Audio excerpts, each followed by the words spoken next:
sabem, acontece entre 4 cidades, sendo 3 no Paraná, e aqui no Paraná, sob um patrocínio do SELES. Então, as 4 cidades são Paranavaí, Londrina, Curitiba, no Paraná, e na cidade de São Paulo, capital. Esse programa acontece, então, aí entre 10 e 20 vezes por ano, aqui em Paranavaí, 10 vezes por ano. Ele não é um programa de literatura, é um programa de cultura. Significa que não há aqui interesse nos aspectos formais da obra, apenas nos aspectos de conteúdo, ou seja, o que aquele livro significa, é a única coisa que nos interessa aqui. Não é um programa para estudante de letras, aliás, não é um programa para estudante nenhum, não é um programa em que se usem, aqui não se são usadas palavras complicadas, nem jargão técnico, e toda vez que eu disser alguma coisa que pareça assim estranho, vocês têm obrigação de me avisar, que daí eu explico melhor. Esse programa não exige a leitura prévia do livro, embora a recomende fortemente, porque nenhum resumo que se faça aqui substituirá a leitura do livro, que sempre é muito melhor do que os resumos. Mas como há aí, pragmaticamente, dificuldades aí, né, de se ler o livro, porque todo mundo está muito ocupado, então, como a gente não espera que vocês leiam o livro, pelo menos que a maioria não leia, então sempre esse programa é estruturado e nessa estrutura faz aí um resumo por escrito, que é lido aqui sempre com a ajuda de um de vocês. A Inês sempre é a nossa leitora oficial, mas a Inês hoje trocou aqui com o Fábio, que vocês também conhecem, será o nosso leitor oficial de hoje, e a Inês então estará aqui amanhã na reunião da Paideia. Quer dizer, mais uma razão para vocês não perderem a Paideia amanhã, que é não perderem, né, a leitura da Inês, que sempre é espetacular. Então o Fábio hoje, né, que tem nos ajudado com muito brilhantismo aqui, vai nos ajudar a ler o texto. E como vocês sabem, os livros que são selecionados nesse programa são, na verdade eu selecionei 100 livros e decidi gastar 5 anos para apresentá-los, fazer um programa de 5 anos, ao longo dos quais haveria, numa base, né, numa taxa de 20 livros por ano, haveria então a possibilidade de apresentar os 100 livros para um público que voluntariamente quisesse aprender. Então a primeira regra para alguém aprender alguma coisa é desejar fazê-lo, e é por isso que eu sou o professor mais feliz do mundo, porque eu tenho 600 alunos voluntários, contando todo mundo. Isso não é qualquer um que tem, porque quem já foi professor sabe que não há inferno maior do que dar aula para gente que não está interessada em ter aula. Então é um bálsamo você ter alunos voluntários. Então os livros que são escolhidos aqui são livros que têm uma importância extraordinária, seja por causa do seu impacto na história da literatura. Quase todos eles são livros ficcionais, de literatura ficcional, embora existam alguns ensaios, fazendo a conta pelo 100, né, digamos, pela seleção do 100, tem aí 80% de ficção, 20% de livro de ensaio filosófico, ensaio sociológico. A predominância é de livro ficcional, que dá muito mais certo nessa metodologia que nós temos aqui. E é por isso que, de modo geral, os livros são ficcionais, como é, por exemplo, o caso de hoje. Hoje temos aí um livro chamado O Coração das Trevas, ou O Coração da Treva, também é traduzido assim. Esse livro é um livro muito bom, muito importante, vocês verão por que depois, mas ele ficou famoso sobretudo por um fato não literário. Foi porque o diretor de cinema americano Coppola fez há uns 30 anos, mais ou menos, um filme que teve grande sucesso chamado Apocalipse Now.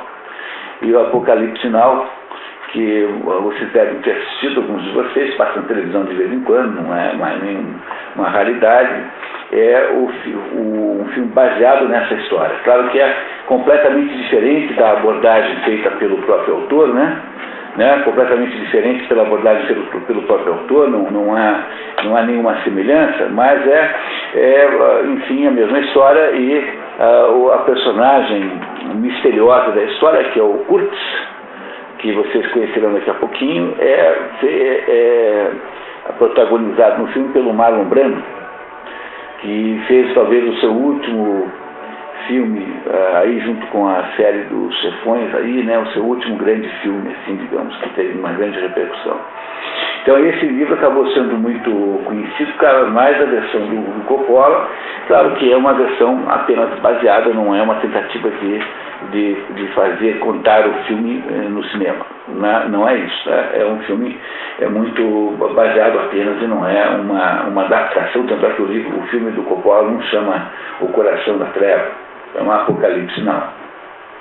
E aí então, quando o filme do Coppola fez sucesso, então o mundo meio que redescobriu Joseph Conrad, esse escritor muito original, que é um dos pouquíssimos casos da história da literatura em que alguém consegue virar escritor em língua que não é a sua, porque o Joseph Conrad não é inglês, ele é polonês, e ele aprendeu a falar inglês com muita idade já, não é como uma criança que muda para outro país com um ano, ele já era adulto, assim, jovem adulto, quando aprendeu a falar inglês. Então imagine vocês a dificuldade que deve ser para alguém se expressar poeticamente, né, literariamente, numa língua que não é a sua, em que há minúsculas sutilezas que estabelecem a diferença entre as palavras. Na verdade é muito difícil fazer isso, é raríssimo quem é capaz de fazer isso. Você pode escrever um texto em outra língua, mas um texto aí meio marretado, né? Você mais ou menos, né, diz o que você está falando, mas as línguas têm sutilezas e tem pequenos detalhes que você tem que sempre respeitar, e determinadas expressões, modos de falar não são intraduzíveis, né? Por exemplo, não adianta você falar em inglês, por exemplo, uma coisa assim do tipo not with me guitar, comigo não violão. Not with me guitar, isso ninguém vai entender em lugar nenhum, entendeu? Comigo um violão não funciona assim, entendeu? Não dá, ninguém entende isso, é muito difícil fazer isso. É por isso que alguns, quando você lê o Joseph Conrad em inglês, você tem a nítida impressão de que você está lendo um autor traduzido do polonês. Claro que é uma tradução muito boa, mas você tem aquela sensação de que aquela linguagem não é 100% legítima, não é 100% nativa. Agora, como a gente lê em português, ou seja, lê um autor polonês que escreveu em inglês e agora ele traduz para o português, essa sensação de esquisitice desaparece na tradução, porque aí então ela é substituída pelas esquisitices derivadas das más traduções, que sempre é o caso, entendeu? Então, aí a gente substitui a primeira esquisitice por outra e pronto, né? Mas o Joseph Conrad não deixa de ser uma personalidade interessantíssima, um dos sujeitos com a história pessoal mais intrigante da história da literatura. Vocês receberam aí um documento, né? Por favor, olhem ali. Nesse documento há uma pequena nota biográfica de Joseph Conrad. Espero que eu tenha aqui o meu, mas que eu tenho sim. É só a paciência aqui de achar. Não, eu tenho. Achei, obrigado. Então está aqui Joseph Conrad, que é um pseudônimo, não é o nome dele mesmo, né? O nome verdadeiro de Joseph Conrad é Józef Theodor Conrad Korzeniowski, que é Joseph Conrad, né? Está vendo? Está dentro do nome dele, existe o nome de Joseph Conrad. Ele nasceu em 3 de dezembro na Ucrânia, tá? Em Berdychov, que é uma cidade da Ucrânia. Boa noite. Da Ucrânia, nessa região da Europa, que é um problema seríssimo, porque ninguém sabe a que pertence, porque aquela região da Polônia, da Ucrânia, passou aí todo o século passado sendo invadido pela Rússia, depois pela Alemanha, depois pela Rússia, depois pela Alemanha, um inferno, quer dizer, há aí uma enorme turbulência política nessa região em que Joseph Conrad nasce, né? Quando ele nasce, essa área está ocupada pela Rússia Imperial. Naquela época, 1857, a Rússia era ainda um império, não havia União Soviética. O pai de Joseph Conrad, Apolo Kostianowski, é escritor, dramaturgo, tradutor de inglês e francês, membro da classe seminobre Slasha, e é preso em Varsóvia por atividades antirrussas, como conspirador contra o governo russo que afinal ocupava, né? A família então é exilada na Sibéria. A Sibéria, para quem não entender o que seja isso, é toda aquela região norte. A Rússia é o país maior do mundo. Veja, sem a União Soviética, só a Rússia, sozinha, é 2 vezes maior que o Brasil.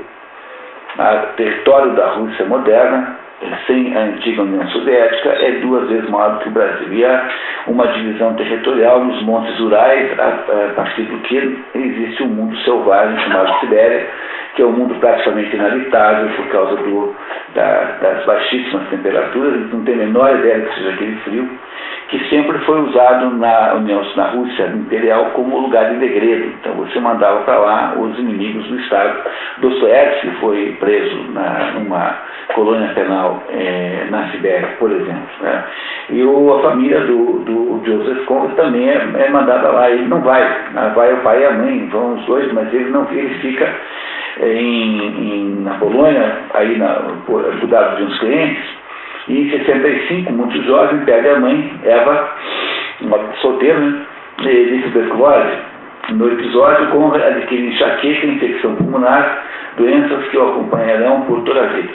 Essa é uma tese, né, como, por exemplo, a tese, nesse caso muito irreal, de que Dostoiévski teria ficado epiléptico por causa da morte do pai.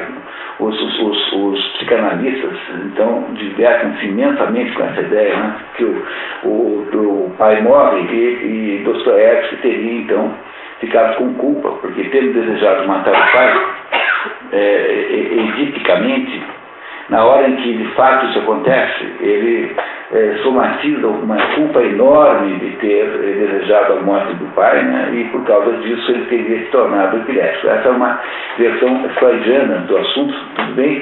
Tá? O Freud é que inventou isso, escreveu um livro sobre isso, e hoje é moeda corrente aí essa ideia. Mas essa é uma ideia tremendamente fantasiosa. No fundo, Dostoiévski já era epilético muito cedo, muito antes de ter acontecido o episódio do pai. Então, é normal que se façam essas tentativas de correlacionar uma certa doença com um determinado fato emocional na vida de uma pessoa. Então, aqui há essa tendência também com Joseph Conrad. Em 69, o pai que havia voltado à Polônia morre de tuberculose em Cracóvia. O cortejo fúnebre prestou homenagem de Marte Nacional. Ele morreu como um herói pela independência da Polônia, né? Passou a guarda do tio materno, Tadeu, que o auxiliaria muitas vezes, fez o papel de pai perfeitamente. Em 74, então, Conrad deixa a Polônia para não ter que servir no exército russo e vai ser marinheiro em Marselha, na França. Torna-se marinheiro da Marinha Comercial Francesa.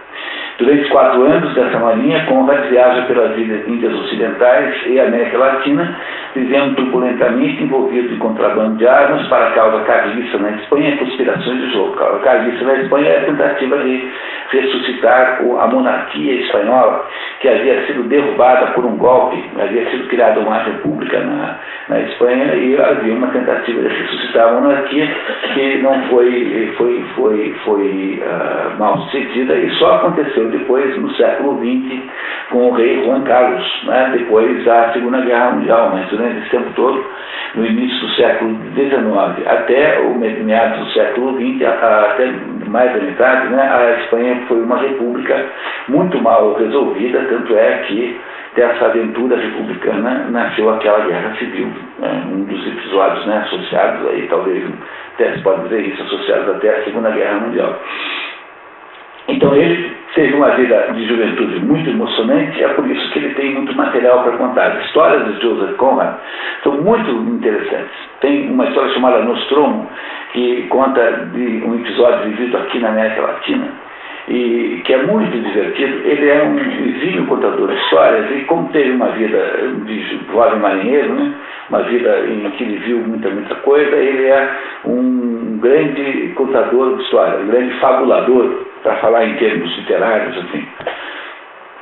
Ele, em seguida, em 78, sofre um ferimento grave de arma de fogo. Não se sabe se foi em função de um duelo ou de uma tentativa de suicídio, que isso ficou aí em dúvida. Provavelmente um duelo, de acordo com os biógrafos. Entra no serviço mercante da Marinha Britânica, né, da Marinha Mercante Britânica, e embarca no navio Skimmer of the Sea. Em 86, torna-se cidadão britânico. Ele já tem, nessa altura, quase 30 anos, né? Ele só aprende a falar inglês com 20 e poucos anos. É claro que você tem que pressupor que o pai dele tenha ensinado inglês quando era criança, o pai dele é tradutor. Mas é muito diferente de alguém que aprende inglês em casa e alguém que fala a língua correntemente todos os dias. Ele só convive com a língua inglesa numa base corrente com mais de 20 anos.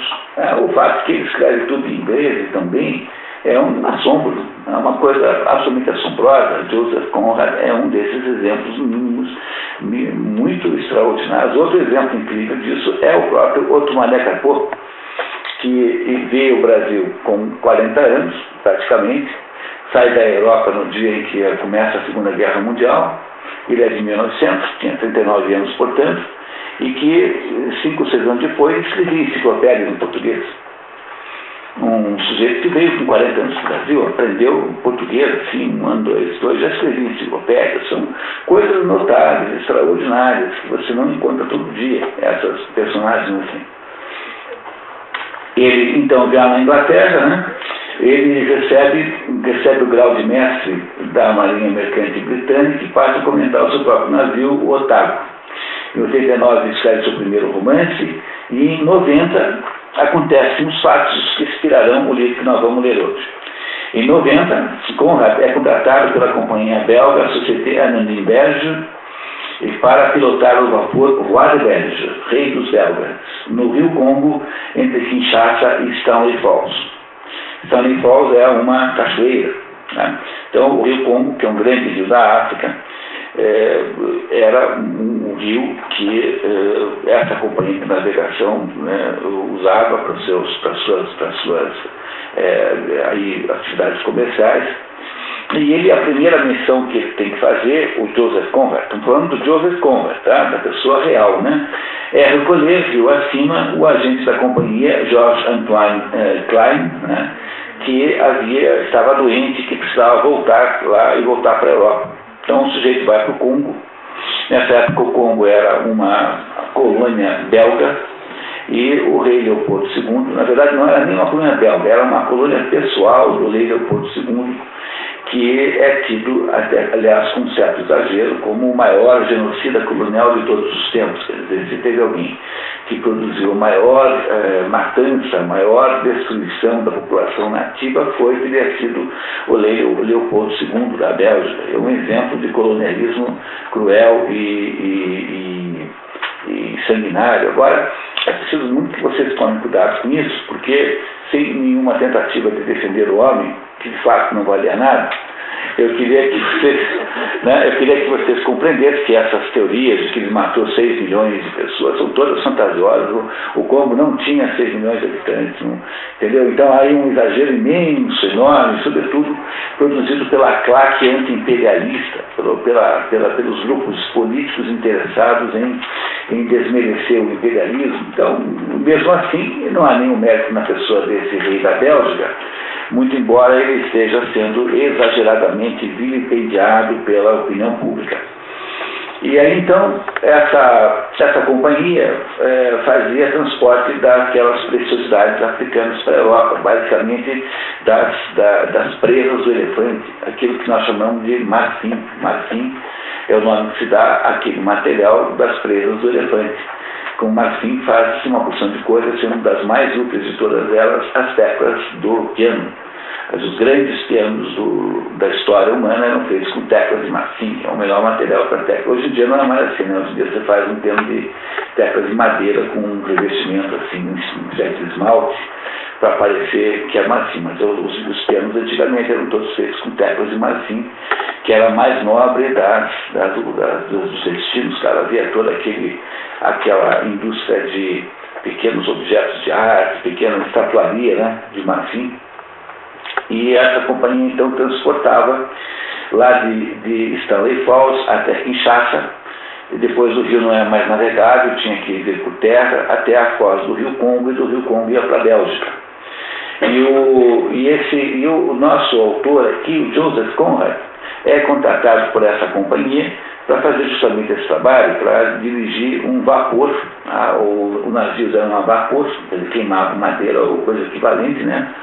E a primeira tarefa que ele tem que fazer é buscar esse tal de George Antoine Klein, que era um gerente da companhia que estava lá em Stanley Falls e que estava doente, precisaria vir para a Europa. Então, nesse episódio, ele entra em contato com a brutalidade da ocupação belga, cai doente e encerra o contrato de 3 anos após 6 meses. Não aguenta o tal do contrato na África, e aí volta muito doente para a Inglaterra, onde encerra a carreira marítima e decide que seria então escritor dessa vida. E começa a partir daí a publicar um livro atrás do outro, sendo que o livro O Coração das Trevas é escrito em 1899. O nome em inglês é Heart of Darkness, O Coração da Treva, bem precisamente, ou então, como se costuma dizer, O Coração das Trevas. Ele publica um livro atrás do outro, contando as suas aventuras. Em 1924, ele recusa a comenda de cavaleiro britânico e já havia recusado a oferta de 5 graus de doutor honoris causa de universidades europeias e morre, então, em Bishopsburn, no dia 3 de agosto, enterrado em Canterbury, na Inglaterra. Essa é a vida de um sujeito originalíssimo, muito resumida. O dado biográfico posterior que interessa muito é que, em 1970, por aí, alguma coisa, 1932, o cineasta americano Francis Coppola então faz o filme Apocalipse Now, que é baseado na história de Joseph Conrad, O Coração das Trevas, The Heart of Darkness. Como vocês verão, a história que ele conta é exatamente o episódio da sua estada no Congo. Ele faz então uma fantasia sobre as coisas que ele presenciou. O herói da história chama-se Marlowe. E esse Marlowe é uma espécie de duplo do Joseph Conrad. É uma espécie de entidade dupla, assim, como se ele representasse digamos, o espírito aventureiro do próprio autor. Então, o autor viveu os acontecimentos mais ou menos que ele descreve aqui. No ano de 2008, um livro com esse já não tem muito impacto, porque as pessoas já viram tantos horrores, né? Quer dizer, os horrores estão tão banalizados que não impressionam mais ninguém. Mas quando foi lançado, isso que acontece na história, que vocês verão, fatos muito, muito dolorosos e fatos selvagens, isso tudo parecia ser uma surpresa, porque ainda nessa época, 1800 alguma coisa, a Europa ainda está descobrindo a África. A África era um continente desconhecido, um continente impenetrável. Quer dizer, a Europa ainda estava tentando descobrir onde é que era a foz do Rio Nilo. Havia nessa época, um grande explorador chamado Richard Burton, Richard Burton não é o marido da Elizabeth Taylor, caso alguém esteja tendo essa ideia, tá certo? Embora chame assim também. Richard Burton é um dos textos mais interessantes que já existiram, porque ele foi um desbravador dessas coisas asiáticas que ninguém conhecia aqui. Foi ele quem trouxe para o Ocidente o Kama Sutra. Foi ele quem trouxe para o Ocidente as 1001 Noites, as histórias árabes. E ele era um sujeito originalista, ele tinha na casa dele 16 mesas, um salão, e cada uma dessas mesas tinha o material de um assunto que ele estudava. Então, quando ele mudava de assunto, ele mudava de mesa e estudava 16 assuntos simultaneamente. Você faz o contrário, né? Você faz pilhas de assuntos diferentes na sua mesa, né? Mas como ele era muito rico, então ele podia ter 16 mesas dentro de um ginásio na casa dele para poder fazer a mesma coisa com mais conforto, né? Então, essa época do século XIX é a época em que a Europa, de fato, está descobrindo a África. Então, as coisas que são descritas aqui, embora não pareçam tão horripilantes para alguém do mundo moderno, porque os modernos já viram todos os horrores e não têm mais capacidade de se espantar, não há nenhuma coisa que alguém possa te contar que espante você em última análise. É um desastre, sabe? Uma desgraça. Temos perdido a capacidade de espanto. Então, como não há nada que nós possamos fazer para nos espantarmos, então nós não sabemos muito bem qual teria sido a reação dos, apesar de que o livro foi publicado já no século XX, né? Mas dos contemporâneos de Joseph Conrad, ao ouvir uma história como essa que nós vamos ver agora. A história O Coração das Trevas é uma alegoria, o Fábio está aqui subindo para nos ajudar aqui, então é uma alegoria, uma fantasia sobre o que ele mesmo viveu, a própria experiência que ele viveu. É o que está escrito aqui no resumo da narrativa, que eu irei aqui antes do Fábio, né? O resumo da narrativa diz assim: a trama do Coração das Trevas foi inspirada na experiência real de Joseph Conrad, em 1890, contratado pela Société Anonyme Belge para auxiliar Ludwig Koch, o capitão do vapor Florida, a Florida, que é o nome espanhol desse estado americano, que nós aqui macaquisticamente chamamos de Flórida, que o americano não sabe dizer Florida, então eles falam Florida. Então a gente copiou. Quando pegamos uma cidade do Paraná e tacamos o nome de Flórida, quando na verdade, até por simetria com o espanhol, nós devíamos falar Florida. Teria assim um mínimo de decência linguística falar Florida, e jamais essa esquisitice de Flórida. Então, o vapor Florida, cujo capitão anterior, Franz Leben, havia sido assassinado por nativos.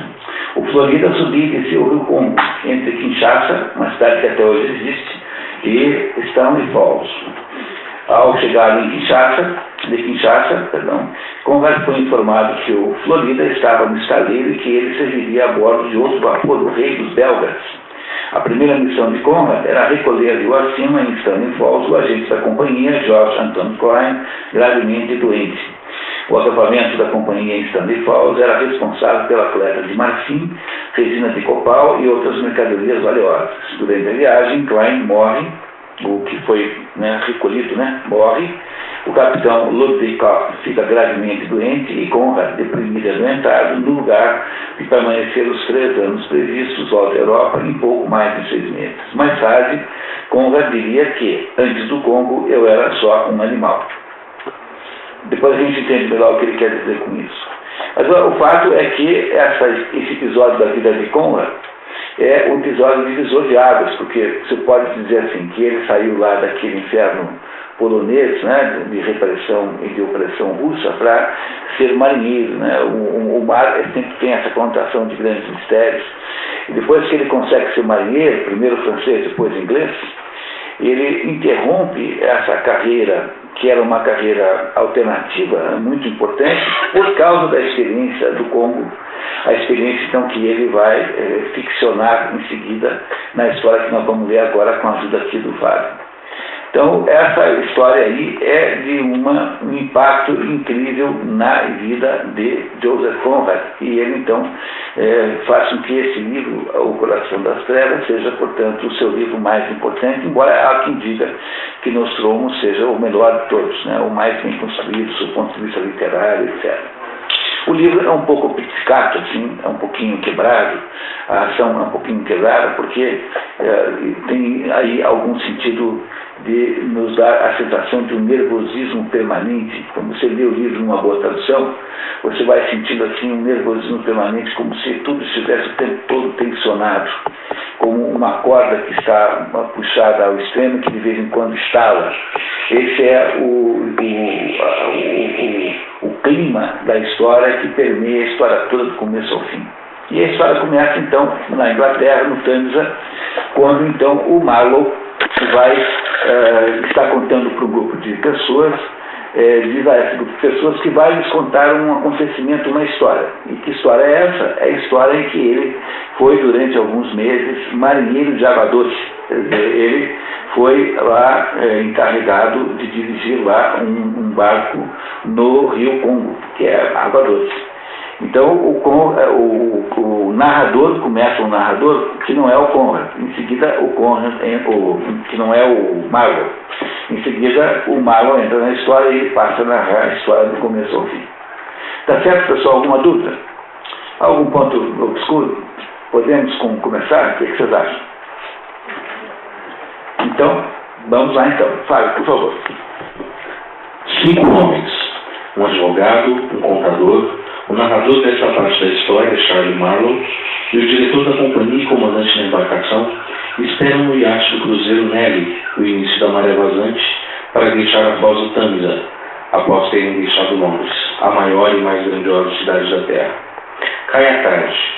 Finalmente, em sua descida curva e imperceptível, o sol afundou no horizonte, passando de branco resplandecente ao vermelho fosco, sem raios e sem calor, como se estivesse prestes a apagar. Ferido de morte pelo contato com a escuridão que pairava sobre uma multidão de homens. Marlowe vê as luzes de Londres ao longe e diz, e esse também foi um dos lugares mais sombrios da Terra. Marlowe era dentre eles o único que seguia o mar, isto é, era um aventureiro. Segundo o narrador, não existe mistério para um homem do mar, a não ser o próprio mar, que é o senhor de sua existência e inescrutável como o destino. Marlowe relembra aos colegas que os romanos haviam subido Tâmisa e enfrentado todos os perigos que ali havia trevas antes, e que eles tinham sido homens bastantes para enfrentar as trevas. Sugere aos ouvintes que pensem num jovem e decente cidadão romano que naquela época, ao desembarcar, sentisse a selvageria, a mais extrema selvageria que o cercava. Toda aquela vida misteriosa que se agita no ermo das florestas, nas matas, no coração dos selvagens. Não há iniciação em tais mistérios também. Ele tem de viver em meio ao incompreensível, que é igualmente detestável.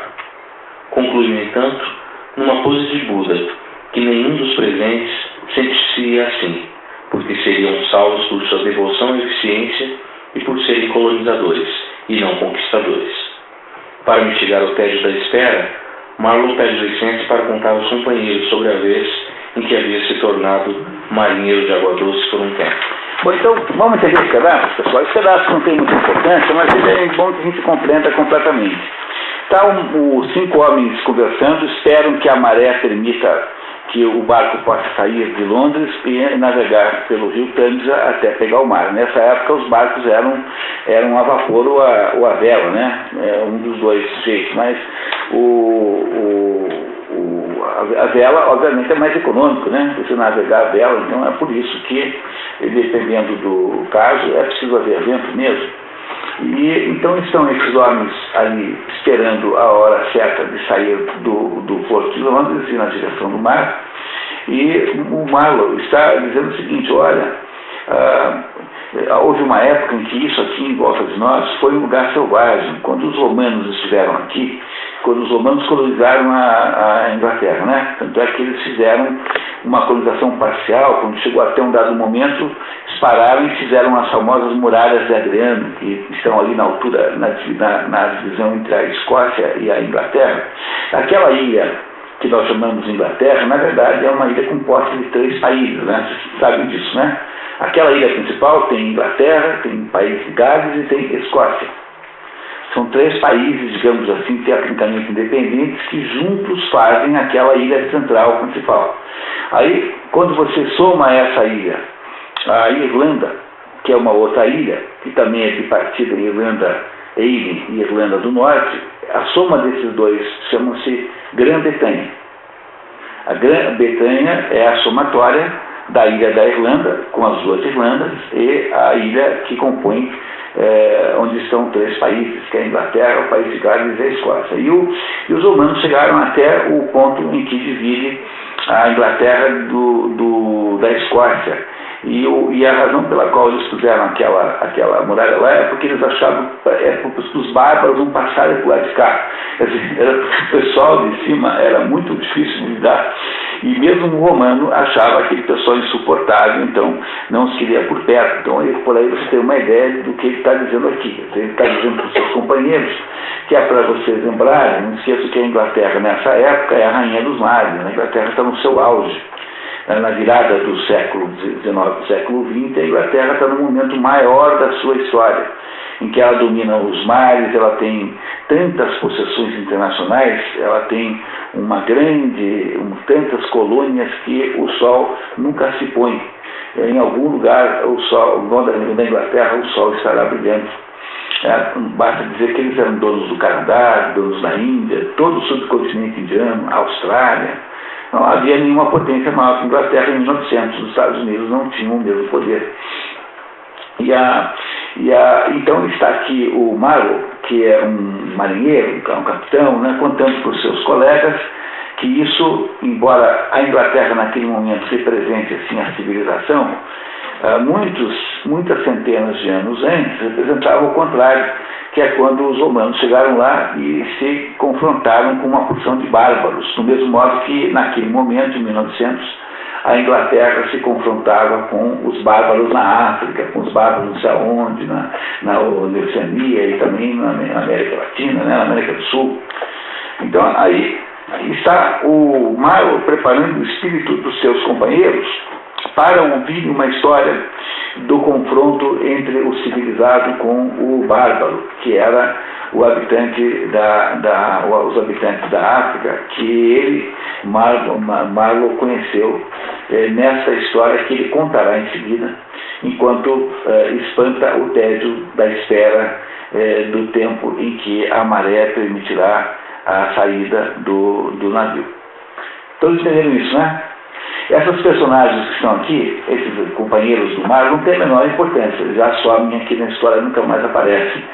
E aí então, tendo os outros ficados interessados em ouvir o que Marlowe, em pose de Buda, o Marlowe em pose de Buda ele ia contar, então, de agora em diante, a palavra está com o próprio Charles Marlowe, que é esse comandante, que é a personagem central, que faz o papel de duplo do Joseph Conrad, porque os acontecimentos que irão aqui ocorrer com o Marlowe aconteceram todos lá, de certo modo, de alguma maneira, com o Joseph Conrad. Está claro isso, pessoal? Lembra, sempre que tiver alguma dúvida, que alguma coisa não estiver pronta, que é correta, por favor, me interrompam, que eu terei boa vontade em explicar quantas vezes foram necessárias. Não é necessário concordar, basta, a única coisa necessária é entender. Isso aqui é a única obrigação do nosso programa, é a obrigação de entender o que está escrito aqui. Tá certo? Novamente, quem ler o livro achará muito melhor, a maneira, muito mais claro, muito mais rico do que um pobre resuminho que é capaz de fazer. Vamos em frente? Então agora começa o quê? Com a descrição que Marlowe fará das suas aventuras congolesas. Não é isso? Então vamos lá. Marlowe havia retornado a Londres depois de mais ou menos 6 anos no Oriente. O Joseph Conrad ficou 4 anos no Oriente, lá como marinheiro francês, antes de ir para Londres, tá? Então, mais ou menos aí há uma ligação, né? E precisava procurar trabalho no navio.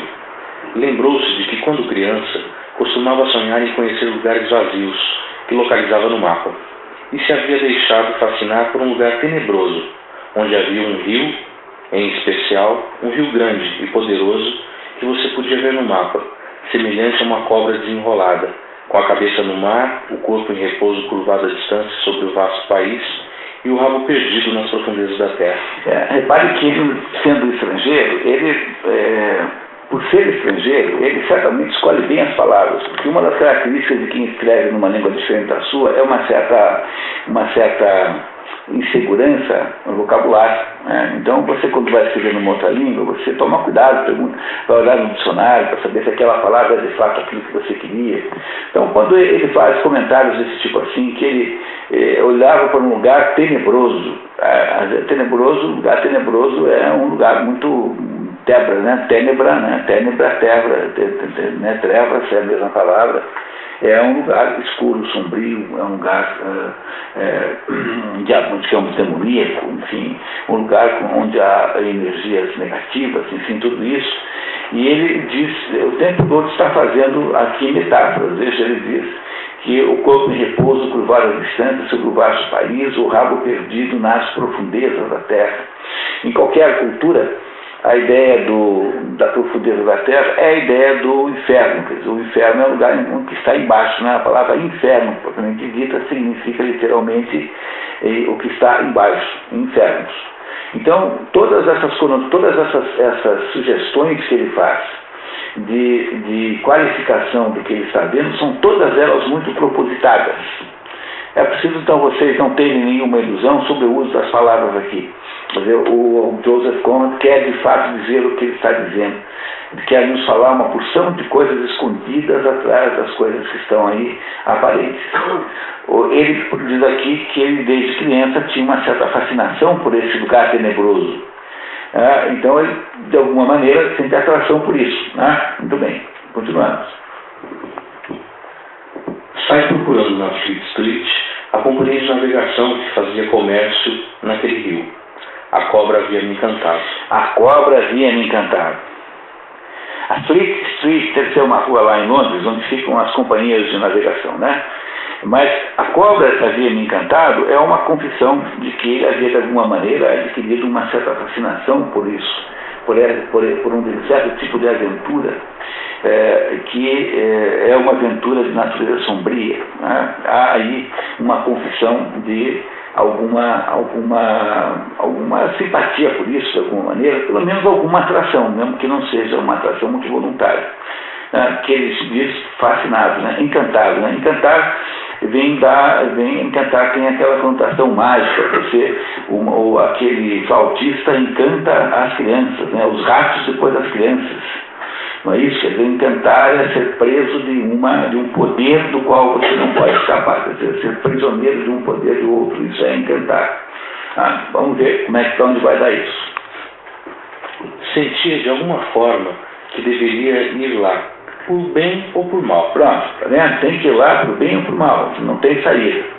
Está fatalmente atraído para essa experiência sombria que ele entrevia nos livros, nos mapas desde que ele era criança.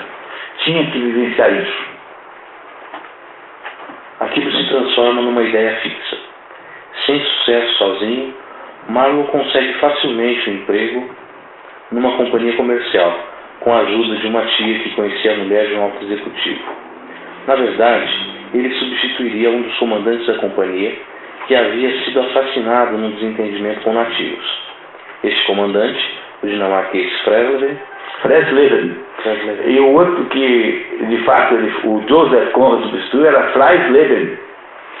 Então, obviamente, aqui não há nenhuma coincidência, né? Então, o Joseph Conrad foi lá substituir um homem chamado Fresleben, que havia sido morto por nativos. E aqui na história, o Marlowe, que é um duplo do Joseph Conrad, vai lá substituir um homem chamado Fresleben, que é muito parecido, né? Compreenderam, né? São parecidos os nomes, tá? Apesar de ser a mais gentil e calma das criaturas que já andara sobre duas pernas. Havia sido morto após agredir o chefe da tribo por causa de 2 galinhas pretas. Parece um assunto digno de razão para que haja uma briga entre alguém morto, uma polêmica sobre 2 galinhas pretas. Se ainda fosse umas 4 ou 5, né? Mas as 2 só parece pouco assunto para muita briga, né? Coisa assim. Quer dizer, o que parece que há implícito nessa. Vocês estão entendendo que nós estamos dialogando com o livro aqui? Isso que eu estou falando com vocês é o modo como a gente lê. Assim que a gente lê. Quando a gente vai ler para entender de fato uma obra, porque eu já falei para vocês muitas vezes, há 3 tipos de leitura. Quem diz não sou eu, é o Tertiange, que é um velho padre francês que escreveu um livro magnífico que vai ser traduzido agora no 2º semestre, sai a tradução brasileira pela primeira vez. Tem 200 anos o livro, sei lá quanto, e nunca foi traduzido. E aí está chegando a professora Ismene agora, que veio com maior sacrifício pessoal aqui, porque ela está doente, mas veio aqui prestigiar o curso, tá? Seja bem-vindo, né? E E o Serkenji dizia que o primeiro tipo de leitura é a leitura de entretenimento, que é aquela que você faz para passar o tempo. Né? E essa leitura, eu sempre digo que se parece com aquele negócio de patinação sobre o gelo. Quem está lendo para passar o tempo, lê assim, de um modo descompromissado, nem depois que acabou de ler o livro, nem lembra o título do livro que leu. Não é? E fica como aqueles patinadores do Holiday on Ice. Né, aquele negócio que tinha antigamente, um pessoal que patinava assim com umas roupas brancas cheias de franjas, assim. Aliás, sempre digo que a coisa que tenho mais medo na vida é de morrer e reencarnar como dançarino daquele negócio. Não deve ter nada pior na vida para ninguém, então. E o segundo tipo de leitura é a leitura dita de informação, que é a leitura do jornal e hoje em dia a leitura da internet. E você vai só para saber como que vai estar a temperatura amanhã, para saber se você sai de casa de guarda-chuva ou não, né? E o clima, né? Não é isso? E o terceiro tipo de leitura é a leitura de formação. A leitura de formação é essa que eu tenho tentado ajudar as pessoas a fazerem, que é a leitura que corresponde mais ou menos a uma prospecção geológica, em que você vai lá no fundo das coisas para buscar os resultados. Então, enquanto a leitura de entretenimento é uma espécie de patinação no gelo, a leitura de formação, que é essa ligada à cultura, ela é um buraco no chão que você vai cavando cada vez mais fundo até achar o veio de ouro. Então, como é que você faz o buraco? Você vai dialogando com o livro, porque o livro não fala com você se você não fala com ele. A única maneira de você conseguir que o livro converse com você é você começar a conversa. Os livros são tímidos. Então você tem que tomar a iniciativa da conversa. Não tem saída. E é por essa razão que é impossível ler qualquer livro que não seja com um lápis na mão, porque você precisa fazer provocações por escrito, porque o livro só entende linguagem escrita porque ele é escrito. Então ele não existe fora dessa maneira. E não se deve jamais, de nenhuma hipótese, riscar livro nem em caneta, né? Isso é um crime, assim, olha, dá pena de morte, digno de pena de morte. Tá? E risca-se livros com lápis mole, 6B, de modo que você nunca marca a página do outro lado, dá para apagar com facilidade. E é óbvio que também você só deve riscar o livro que for seu. Se for da biblioteca pública, não é o caso. Né? Então, acho que já está claro que também há essa característica. E é por isso que a gente vai lendo assim. Eu vou lendo fazendo comentários assim. É engraçadinho, próximo. Os meus livros são todos feitos com injúrias e desaforos ao livro, que é o único jeito que tem dos livros conversarem com você. Tem outro modo. Então, o que nós estamos fazendo aqui é isso, né? Não estamos vendo um livro, estamos vendo um resumo do livro, mas vale o mesmo critério. E nós estamos tentando aqui entender, né? O que é que está acontecendo nessa história. E vamos então fazendo perguntas. Por exemplo, agora, como dissemos aqui, não é? Será que é uma típica observação que vou pôr no lado do livro, assim, será que vale a pena matar alguém por causa de 2 galinhas pretas? Então essa é uma claro que há uma futilidade aqui, né? Quer dizer, há claramente uma futilidade na origem da briga, o que contrasta muito com o fato de que o tal do Fresleben, ou Fresleben, como é o nome do que é aqui da ficção, era a pessoa mais pacífica do mundo. Então, está vendo aqui? Ó, ele acabou de dizer assim, que o tal do Fresleben era o mais gentil e calmo das criaturas que já andaram sobre suas pernas. E, no entanto, uma pessoa mais gentil e calma criatura morre numa briga por causa de 2 galinhas pretas. O que o autor está querendo dizer é o quê? Que há alguma coisa estranha acontecendo aí, dentro desse negócio, alguma coisa que não parece ser uma coisa normal, quer dizer, como se houvesse aí algum tipo de enlouquecimento envolvido, né, nesse lugar para onde ele quer ir, atraído irresistivelmente, não podendo recuar, tendo que ir lá de qualquer jeito, de qualquer maneira. Não é isso? Tá? Então, continuamos. Vamos lá. Após o incidente, a tribo teria se dispersado por causa de um medo enlouquecedor. Está vendo? Alguma coisa estranha, maligna, sinistra, diabólica, né? Qualquer coisa assim está por trás de tudo isso, né? O que será? Estão entendendo isso, pessoal? Está claro essa história? Tá? A tia Cleusa é que estabelece sempre. Tia Cleusa, posso ir em frente? Com certeza. Então vamos lá, então. Tá? Então vamos ao item 3, então. Vamos ao terceiro bloco. Marlon, em 48 horas, cruza o canal para a cidade que fazia lembrar um sepulcro esbranquiçado, onde ficava a sede da companhia, o maior negócio local. 48 horas depois da vela, né? Ele sai dos Lutânios, atravessa o Canal da Mancha e vai até Bruxelas. A cidade que parece um sepulcro esbranquiçado. Sepulcro é um túmulo, né? Então, um túmulo branco. E quem é? Bruxelas. Porque em Bruxelas é que está a sede da companhia lá, francesa, belga, que é a empresa pessoal do rei Leopoldo. Porque o Congo belga, antes de ser da Bélgica, era da própria propriedade pessoal do rei Leopoldo II, que era dono, ele pessoalmente, dessa companhia. Então sabemos aqui que o Marlon vai substituir esse homem assassinado no Congo, mas vai como empregado de quem? De uma companhia belga, não de uma companhia inglesa. Então por isso é que ele vai primeiro para Bruxelas para fazer lá o negócio, né? Na recepção da companhia, encontra duas mulheres, uma gorda e uma magra, tricotando lã preta e vendo um mapa na parede, o rio mortífero como uma cobra. Duas mulheres, uma magra e uma gorda. Vocês repararão, eu não vou mais avisá-los, porque parece que eu estou contando toda a história aqui, né, pegando todas as dicas, mas o tempo todo da história existe essa ideia do duplo, né, um contraste, uma gorda e uma magra, duas mulheres, uma gorda e uma magra. Entenderam a ideia do duplo? Duas coisas opostas uma à outra. E logo na entrada ele encontra essas duas mulheres e aí tem ali na parede o rio, né, o rio Congo, que era, afinal de contas, o rio onde essa empresa fazia negócios. Negócios do quê? De extrativismo lá da África, né? E de matança de todo mundo que estivesse contra. Basicamente, assim, um negócio, digamos, não muito louvável, né, em última análise. Ao preencher as formalidades, Marlon nota algo sinistro no ar, como se estivesse envolvido em alguma conspiração.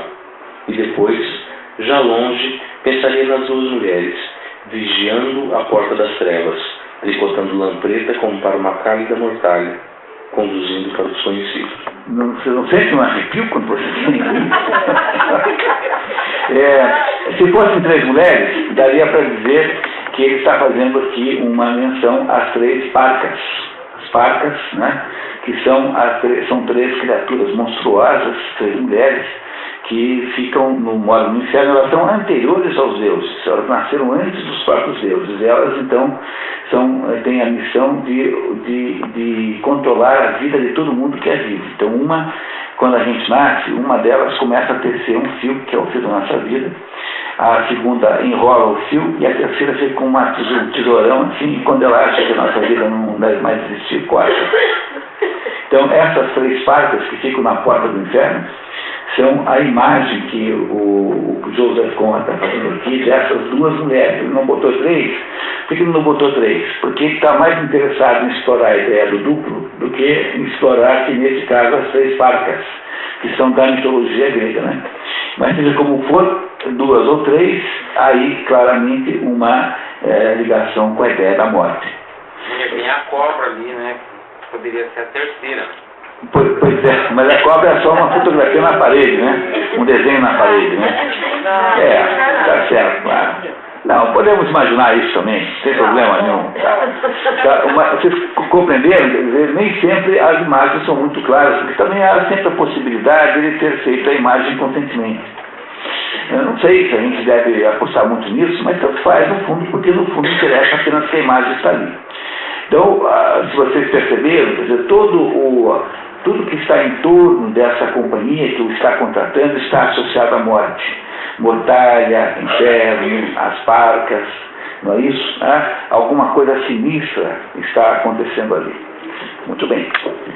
Durante a consulta de saúde, o médico examina-o superficialmente e pede licença para medir sua cabeça, o que fez com um compasso, dizendo-lhe fazer o mesmo com todos os que iam para lá, e pergunta-lhe se havia casos de loucura em sua família. É como se Né? Só os malucos topassem fazer isso, né? Quer dizer, essa ideia de medir a cabeça assim é uma ideia lombrosiana. Então, para quem não sabe, hoje um médico italiano chamado Lombroso, que tinha a tese de que os efeitos de caráter, personalidade, enfim, por exemplo, os criminosos, eles revelam seu estado delinquencial na aparência. Então, quando você ouve falar em um tipo lombrosiano, é alguém que tem cara assim de estelionatário, alguém que tem cara de assaltante de não sei o quê, entendeu? Então é como se as pessoas revelassem pela aparência física alguma característica mental. Essa ideia lombrosiana não deixa de ter algum mérito, sabe? Eu preciso não ser muito radical com isso, mas é claro que não é mais um instrumento que a medicina considere como válido, né? Mas há aí algumas coisas interessantes nisso, sim, não é para se desprezar 100%. Em todo caso, essa ideia de medir a cabeça do Marlowe é uma ideia lombrosiana, em última análise. Será? Ele deve ser maluco, né? Não é isso? Porque senão não ia querer ir para lá. Não é isso? Então aí o Marlowe já sabe que aquele fato de que aquela sensação de que alguma coisa estranha acontece lá para onde ele vai, não é uma coisa gratuita, mas é alguma coisa de fato real. Não é uma maneira muito feliz de começar uma viagem, né?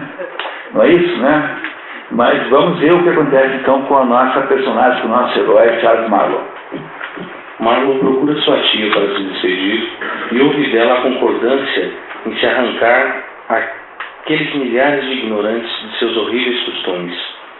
Ao considerar que a companhia só queria o lucro, Marlowe concluiu que as mulheres não têm contato com a realidade e que o seu mundo, bonito demais, se existisse, ruiria antes do primeiro pôr do sol. Saindo da casa da tia, Marlowe tem a impressão de que, em vez de estar se dirigindo ao centro de um continente, estava prestes a zarpar para o centro da Terra. Olha que coisa impressionante esse pedaço aqui. Ele não vai para o centro do continente africano, ele vai para o centro da Terra. Então ele não vai na lateral, ele vai descer. Descer implica, simbolicamente, ir até os infernos. Então vai naquelas regiões sombrias onde estão os infernos, que é a esse lugar que ele vai. Ele tem todas as sensações que isso é assim. E aí, então, o nosso herói toma o caminho da África, finalmente, exatamente como Joseph Conrad tinha feito. Até agora, tudo parece uma descrição biográfica de Joseph Conrad. Claro, os nomes são diferentes, mas tudo isso aconteceu com ele, de fato, com o próprio autor. Não é? Podemos ir em frente? Alguém que tem alguma dúvida? Não? Então, continuamos. Marlowe parte para a África no vapor francês, que fazia escalas em muitos portos e acompanhava a costa, o que lhe permitiu como tentar resolver um enigma, como se a costa dissesse: venha cá e descubra. Durante a viagem, a embarcação encontra um barco de guerra francês bombardeando ineficazmente e sem razão aparente o continente. Havia um toque de insanidade no procedimento, uma sensação de comicidade lúgubre no que estava se passando. Na medida em que a viagem prosseguia, crescia em Marlowe a sensação geral de vago e opressivo assombro. Após 30 dias de viagem, Marlowe enxerga a foz do grande rio. Tudo é muito difícil, né? Porque é uma navegação a vela, uma navegação lentíssima. Vocês entenderam aí? Quer dizer, no caminho encontram uma bela nave francesa, um navio de guerra, dando tiros contra o continente. E o que o Marlowe não entende é o sentido de uma coisa dessa, que não parecia estar mirando ninguém, quer dizer, havia uma coisa, dava tiros à toa. Essa é uma atitude que podia ser reputada e analisada como uma atitude enlouquecida, como alguma atitude sem sentido, quer dizer, não baseada em alguma razão de bom senso, de serena, e apenas uma atitude de agressividade gratuita. Acho que podia se chamar assim, né?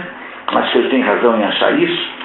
E ele, então, na medida em que vai chegando perto do seu destino, que é conseguir tomar posse, né?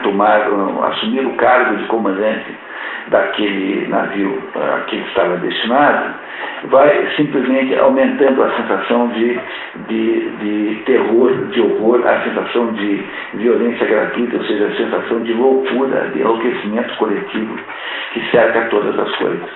Vocês estão sentindo isso? Bom, então podem se preparar que vai ficar muito pior. Tá? Vamos lá então. Assim que pode, Marlon parte para a sede central da companhia, 50 quilômetros de rio acima, num pequeno vapor capitaneado por um sueco que lhe conta ter, dias antes, transportado um compatriota, que teria se enforcado no caminho por não ter suportado o sol ou a região, talvez. Pronto, mais uma demonstração, mais um sintoma de alguma doença extraordinária em torno daquilo tudo. Um sueco que se mata na viagem de volta, sem nenhuma razão aparente, talvez pelo sol, talvez porque estivesse triste, ninguém sabe, mas em todo caso, mais um ato de loucura, né, que havia acontecido ali. Não é? Tá? Mas além daquele enlouquecimento do melhor homem do mundo ter morrido numa briga por causa de 2 galinhas pretas, né? Então agora tem mais um acontecimento, outra pessoa que havia morrido de modo estúpido, assim, sem nenhuma boa razão. Chegando ao posto da companhia, Marlon se impressiona com a aparência do local. A coisa parecia tão morta quanto a carcaça de algum animal. Um grande estrondo indica a dinamitação próxima de um penhasco, que, no entanto, não parecia estar no caminho de nada. Não é mais uma outra situação estranhíssima? Alguém dinamitar um penhasco apenas pelo prazer de dinamitá-lo? Parece ser uma coisa sem cabimento? Então, mais um sintoma de que alguma coisa ali não parece de modo nenhum estar dentro da normalidade. Obrigado, Leandro. Tá? Mais um sintoma de que havia alguma coisa que parece estar anormal, né? Tá. Marlon vê 6 negros magros e acorrentados carregando sob mira de fuzil pesados cestos de terra sobre a cabeça. Marlon tem a premonição de ter recebido o aviso. No sol ofuscante daquela terra, eu conhecer o demônio frouxo, de olhar débil e enganador, de uma loucura voraz e impiedosa. Marlon concluiu ter dado no círculo sombrio de algum inferno. No caminho, ter entrado no círculo sombrio de algum inferno. A ideia que está aí é a ideia dos círculos do inferno de Dante. Lembra que o inferno de Dante é composto de círculos. Então, é como se ele estivesse entrando no inferno de Dante, como Dante fez, né, durante a Divina Comédia. Então, aí uma alusão clara a uma outra obra, né, sobretudo a ideia de que aquele ambiente ali é demoníaco, alguma coisa demoníaca em volta deles ali acontecendo. No caminho da sede da companhia, Marlon encontra vultos negros, com todas as atitudes de dor, abandono e desespero, e conclui que não eram inimigos, não eram criminosos, e agora era como se fossem seres de outro mundo. Não passavam de sombras, doentes e famintas, amontoadas confusamente na penumbra esverdeada. Ao chegar ao posto, Marlon encontra o contador-chefe, vestido tão impecavelmente e contrativamente com o ambiente que parecia uma espécie de visão, um milagre em pessoa, e fica com a impressão de que a contabilidade era a única coisa organizada naquele ambiente totalmente caótico. Pô, então, isso aqui é muito engraçado, né? Vou pensar bem antes. A descrição do contador é hilariante, porque o contador é um fulano impecável, com a roupa impecável, mantém todos os números impecavelmente, como se fosse um gerente de pequenas coisas, né? Um gerente de detalhes, dentro de um mundo de um caos absoluto, em que tudo parece estar completamente saído da normalidade. Aquele excesso de minúcia, aquele rigor exagerado, né? Aquela precisão absoluta do contador no mundo caótico daquilo faz parte do caos. Uma coisa daquela é tão estranha e tão assustadora quanto a própria dinamitação de uma montanha que não tem que ser dinamitada. O que o autor está nos mostrando é que na medida em que ele vai entrando na selva, ele vai de alguma maneira entrando no mundo. É como quando você dorme e você sonha. Quando a gente sonha, é como se o sonho funciona como se os nossos pensamentos se liquefizessem. Por isso é que nós falamos assim, mergulhar no sono. A gente diz mergulhar no sono porque quando a gente sonha é como se a nossa mente se tornasse líquida e as coisas vão lentamente ou mais ou menos lentamente, perdendo a forma que tem e vão se tornando etéreas, vão se tornando desestruturadas. A gente não vê mais o mesmo bom senso, elas comportam-se de modo inusitado. E é isso que está acontecendo com o Marlowe, é como se ele estivesse entrando em um sonho. Repararam que é como se fosse um sonho? Ele, na medida que vai penetrando na selva africana, vai penetrando no coração, ele vai chegando das trevas, né? Ele vai ficando cada vez, vai abrindo um mundo completamente desestruturado. Tá? Vamos ver, continuamos. Conversando com o contador, Marlowe ouve pela primeira vez o nome Kurtz. No interior, o senhor sem dúvida conheceu o Sr. Kurtz e explicou tratar-se de um agente comercial de primeira classe, a mãe inglesa e o pai meio francês, uma pessoa notável, encarregada de um posto comercial muito importante na região do Marfim, lá nos confins da selva, e que enviava mais marfim do que todos os outros juntos. O contador pede a Marlowe que encontrar o Sr. Kurtz e lhe dissesse que tudo estava em perfeita ordem, e acrescentou: ele vai longe, muito longe, e em breve será alguém na administração geral. Em Bruxelas, né? Lembra que, no caso da vida de Joseph Conrad, havia lá um Kurtz, que não era o Kurtz, era o Klein, né? Então, havia uma pessoa de que esse Kurtz é um modelo, né, que é o modelo desse Kurtz, que era alguém que de fato existia, era o administrador da companhia, que estava muito doente, e que precisava ser trazido de volta lá de Stanley Falls, trazido para Kinshasa, e de Kinshasa levado para Bruxelas. Então ele, Marlowe, pela primeira vez nessa história, ouve da existência desse fulano chamado Kurtz. Kurtz é uma palavra alemã, que significa, em princípio, curto, mas não sei se aí há algum grande significado nisso, eu não consegui nunca descobrir, dentro dos simbolismos possíveis da expressão, se há algum significado, não tem muita importância também. A verdade é que esse Kurtz passa a ser a figura central da nossa novela. A estrutura desse livro aqui, esse livro não é um romance, esse livro é uma novela. Então, para quem não lembra a diferença, uma novela é mais curta que um romance, e enquanto o romance tem o que é um romance? É uma trama de histórias paralelas que convivem umas com as outras e interrelacionando-se entre si. Não é? Um romance é exatamente como funciona uma novela da televisão. A novela é assim também, né? Tem uma família que mora no subúrbio, outra que mora em Copacabana, outra que mora na Itália, outra que mora não sei aonde, e elas vão se interrelacionando, porque o sujeito lá que mora na favela é motorista da mulher lá mulher do dono lá da fábrica que mora em Copacabana, que por sua vez tem uma filha que é apaixonada pelo filho do outro lá, e assim, não é assim que é a novela, não é? Então, eu só posso escrever novelas, eu descobri. Então isso que nós chamamos de telenovela, por causa disso, deveria se chamar teleromance. O nome correto da novela é teleromance. E nós chamamos de telenovela erroneamente porque nós aprendemos a fazer esse tipo de programa com os espanhóis. E em espanhol, novela é romance. Entenderam o que nós chamamos errado? Então, o certo em português seria chamar a telenovela de teleromance, porque a estrutura da novela de televisão é do romance. Uma novela é essa história aqui. A diferença da novela para o romance, há muitas, né? Mas a principal é que enquanto o romance é feito de histórias paralelas que falam uma com a outra, a novela é feita de uma historiazinha só que vai do começo ao fim, de um ponto até o outro. No fundo, a novela O Coração das Trevas narra o quê? A viagem do Marlowe até o Kurtz e a sua volta com o Kurtz até a Bélgica. Essa é a historinha que narra, que é uma história só, é uma trama só do começo ao fim. Entenderam isso, pessoal? Que isso aqui é uma novela e não é um romance? As novelas são sempre curtas.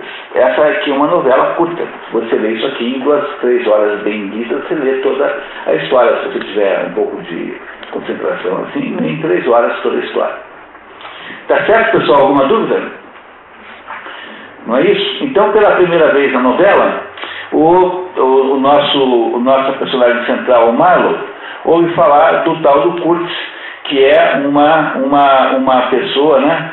o Kurtz é uma pessoa central na história porque é ele que será o objeto de procura, né? O objeto de demanda pelo Marlowe. Ok? Então vamos continuar. No dia seguinte, Marlowe deixa o posto com uma caravana de 60 homens numa marcha de 300 quilômetros na direção de outro posto rio acima. Uma marchinha boa, né? 300 quilômetros é bom, né? Não é? Suponha que um homem aí consiga andar 30 por dia. Isso, 30 por dia, 10 dias de viagem. Não parece muito, né? Mas não é fácil não, 300 quilômetros é bacana. O rio não é navegável, tem que ir a pé. Muito bem. Seguia com o grupo um homem branco, corpulento, com o exasperante hábito de desmaiar de calor quando subia em costas quentes, e que estaria ali para fazer dinheiro. Mais tarde, este homem, ao ser levemente contrariado, pediria a Marlowe que matasse algum nativo. Parece uma coisa normal que alguém faça uma coisa dessa. O sujeito está aquele grupo que está andando na selva, 300 quilômetros, tem lá um fulano que desmaia de vez em quando, e uma hora lá, acho que para afastar o tédio, sugere a Marlowe que mate alguém. Não parece uma coisa normal, uma coisa dessa, não? Né? Vocês fazem isso assim, de modo geral, com seus amigos, com conhecidos, tal, não. Embora alguns até que merecessem, né? Tal. É o quê? Não, mas de modo geral ninguém faz isso, né? Parece ser mais um aspecto enlouquecedor dessa história, né?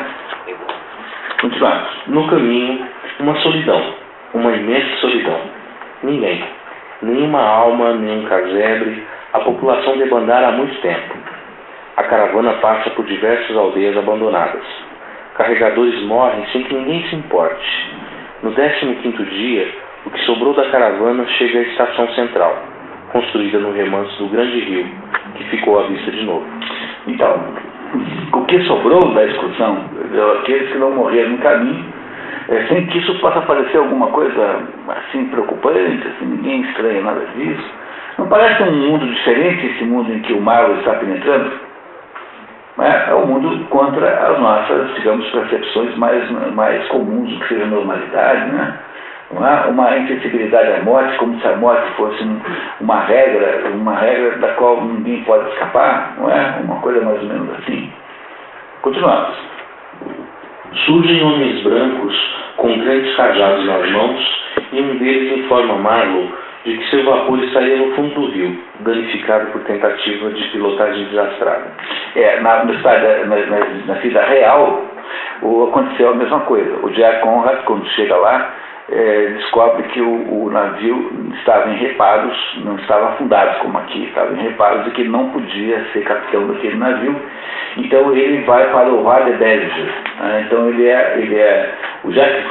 o Joseph Conrad, né? Ele então muda-se o navio para o Roi de Belge, rei dos belgas, que é o Leopoldo II, que era um navio grande, então tinha um capitão e ele era uma espécie de subordinado. Então o Joseph Conrad, na vida real, não foi capitão do navio, mas aqui ele será, tá? Então o navio está embaixo da água e ele precisará consertar, retirar o navio da água e consertar para poder subir o rio.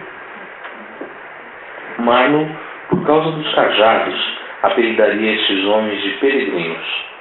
O gerente do posto parece a Marlowe ter a expressão indefinível e abatida nos seus lábios. Algo furtiva, um sorriso. Não chegava a ser um sorriso. Marlowe conclui que era um comerciante comum, desde a juventude empregado nessas terras, nada mais. E que era obedecido, embora não inspirasse nem amor, nem medo, nem mesmo respeito. Inspirava mal-estar. O gerente... Desculpe um pouquinho, alguém já viu alguma coisa positiva nesse ambiente? Não tem, né? Por enquanto não tem nada, né? Tá. O gerente comunica a Marlowe ser a situação muito grave, e que os postos rio acima precisavam ser rendidos. Havia rumores que um posto muito importante estaria em perigo, e que seu chefe, Sir Kurtz, estaria doente, o que o deixava muito apreensivo, por se tratar do melhor agente de um homem excepcional. Pronto, agora sabemos sobre o Kurtz, a segunda demonstração de apreço a ele, porque o contador já havia dito, olha, avise o Kurtz que aqui está tudo sob controle, está tudo em ordem. E disse o contador para Marlowe, olha, esse homem vai longe, vai ser chefe da companhia um dia. E agora aqui está o gerente do posto, né, 300 quilômetros para frente do posto de onde ele partiria de navio. E esse gerente do posto aqui está dizendo que o Kurtz está muito doente, coisa que acontecia também com o Klein na vida real de Joseph Conrad, e que isso era muito ruim, porque era o melhor de todos os agentes, era o melhor de todos os produzidores, né, daquele butim que era aí, né, que era pego pelo Marlowe, né, pela companhia, né, maior daqueles gerentes do saque que era feito ali naquelas populações africanas ali. Oi. Aqui não fala que doença que é, né?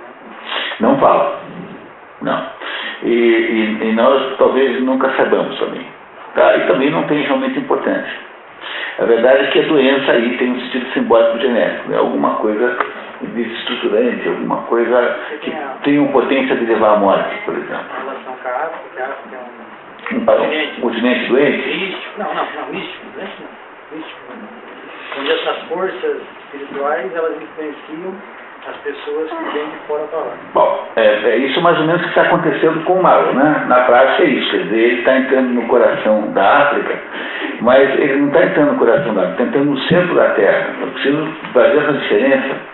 E o que vai acontecendo com ele é que ele vai entrando num mundo absolutamente diferente do mundo civilizado, digamos assim, em que a morte é corriqueira, em que a vida humana não vale nada, em que todo mundo é muito estranho, faz ações de destruição completamente sem sentido, sem nenhum objetivo.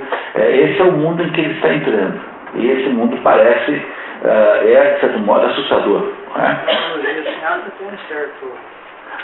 Também tem isso, né? Quer dizer, há um certo componente de doença em tudo isso, mas vamos deixar o autor vai nos contar mais sobre o que está acontecendo. Então, fale, por favor. O gerente deixa claro esperar que Marlowe conserte o barco e ele mesmo estima o prazo de 3 meses para a tarefa. Os peregrinos, com seus cajados, vagam pelo posto. Marlowe conclui que uma nódoa de imbecil voracidade pairava sobre tudo aquilo, como o bafejo de um cadáver. Uma nódoa de imbecil voracidade pairava sobre tudo aquilo, como o bafejo de um cadáver. Há de alguma maneira, um clima de morte, um clima de destruição. Uma noite, há um incêndio no posto. Um peregrino aparece no rio com um balde furado para recolher água e declara que estavam todos se comportando esplendidamente. Ir buscar água no rio com um balde furado parece ser uma boa ideia. Não, no entanto, um sujeito que faz isso e fica dizendo, está tudo ótimo, tudo bem, tudo bem. Não há um certo componente enlouquecido nisso? Se a gente visse um sujeito tentando juntar água no balde furado, a gente acharia que é meio maluco, né? Não é? Um pouco maluco, muito bem. Um nativo, injustamente acusado pelo incêndio, é espancado. Observando as chamas, Marlowe é interpelado e inicia conversação com um certo jovem agente, mal afamado por ser supostamente espião do gerente. Sua função oficial, na verdade, seria de produzir tijolos, sem que, no entanto, ele tivesse feito no ano em que já estava lá. Então, tem lá um sujeito com quem ele conversa, que é um oleiro para tijolos, no entanto, nunca havia feito tijolo no mundo durante um ano. Parece uma coisa normal também isso. Vocês compreendem que tudo que ele vai vendo é um pouco assim, nonsense, um pouco sem cabimento, um pouco estranho, um pouco enlouquecido, assim, um pouco... Nada parece estar dentro no seu lugar, né? Não é isso? Continuamos. Na prática, fazia trabalho de escritório para o gerente. Marlowe é sondado sobre a situação política da matriz pelo fazedor de tijolos, que Marlowe julga ser um Mefistófeles de papier-mâché. Mefistófeles é um diabo, né? É o diabo especialista em comprar a alma das pessoas. né, que é como é um negócio muito intenso, como é uma demanda muito grande desse serviço do diabo. Então, o diabo, o Mefistófeles é o diabo que faz isso, né? O Mefistófeles é o diabo do Dr. Fausto. Papier mâché, tu não sabe o que é? Papier mâché é papel amassado, né? É uma técnica de produzir um tipo de... Isso a criança faz na escola. Você molha o papel e faz assim uma massa que pode ser moldada, né? Papier mâché. Quer dizer, o papier mâché é uma substância assim frágil. Significa que é um diabinho, né? Sem grande importância, assim, uma espécie de diabo buquifo. Esse fulaninho aqui.